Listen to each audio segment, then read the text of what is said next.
قرآن مجید سورہ بقرہ اللہ تبارک و تعالی نے ارشاد فرمایا یا ایھا الذین آمنوا کتب علیکم الصیام، اے ایمان والو تم پر روزے فرض کیے گئے، کما کتب علی الذین من قبلکم، اسی طرح جس طرح تم سے پہلے لوگوں پر فرض کیے گئے تھے، لعلکم تتقون، تاکہ تم پرہیزگار ہو جاؤ، متقی ہو جاؤ، اللہ سے ڈرنے والے بن جاؤ، گناہوں سے بچنے والے بن جاؤ، اپنی زندگی کو رب رسول کے احکامات کی روشنی میں گزارنے والے بن جاؤ۔ روزہ ایک پریکٹس ہے، ایک مجاہدہ ہے، ایک جد و جہد ہے۔ جد و جہد کس چیز کی؟ اللہ کی رضا کے مطابق اپنے آپ کو ڈھالنے کی جد و جہد ہے۔ صوم کا لغوی معنی ہوتا ہے رک جانا، حلال رزق سامنے پڑا ہے، حلال مشروب سامنے پڑا ہے، حلال رشتہ بیوی کا موجود ہے، لیکن ان سب چیزوں سے حالت روزہ میں رکنا، اللہ کی رضا کے لیے رکنا، اس کا نام روزہ ہے۔ صوم کا معنی رکنے کے ہیں، پرہیز کرنے کے ہیں، بچنے کے ہیں۔ ہر چیز موجود ہے لیکن اللہ کا حکم نہیں ہے تو لہٰذا کھا نہیں سکتے۔ تو رب فرماتے جب جائز چیزیں تو میری مرضی کے بغیر میرے حکم کے نہیں کھا سکتا، تو نے رکنا ہے تو حرام کیسے کھا لیتا ہے؟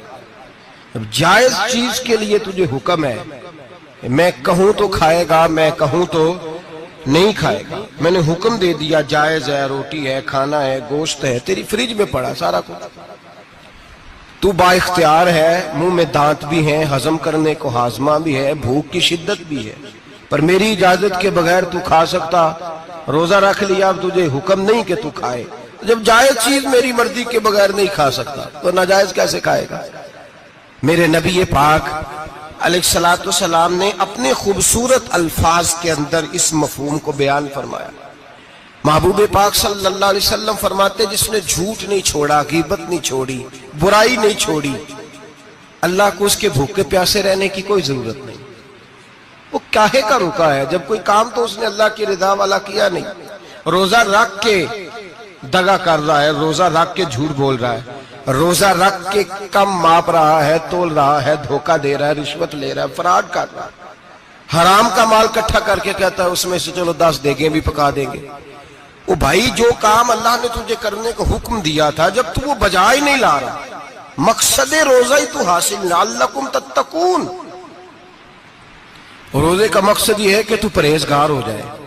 میرے نبی پاک علیہ السلام کی بارگاہ عالی مرتبت میں 2 عورتیں آئیں، یہ چیزیں کھا لو، کہنے لگی محبوبہ ہم نے روزہ رکھا ہوا ہے۔ فرمایا نہیں، تمہارا تو روزہ نہیں ہے، حضور رکھا ہوا ہے روزہ، سحری سے لے کر اب تک کچھ نہیں کھایا، شام تک بھی نہیں کھائیں گی۔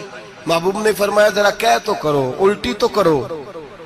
کہہ کی تو ان کے حلق سے خون بھی نکلا اور گوشت کے لوتھڑے بھی نکلے، پھوٹیاں بھی نکلی۔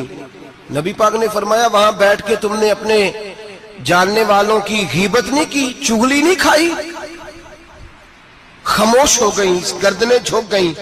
نبی پاک نے فرمایا تم نے قرآن نہیں پڑھا کہ جو اپنے بھائی کی غیبت کرتا ہے وہ مردہ بھائی کا گوشت کھاتا ہے؟ تو گوشت کھا کے بھی تمہارا روزہ رہ گیا ہے۔ کس طرح کا روزہ ہے کہ صاحب روزہ رکھ کے نہ رکھنے والوں پہ تنقید کر رہے ہیں؟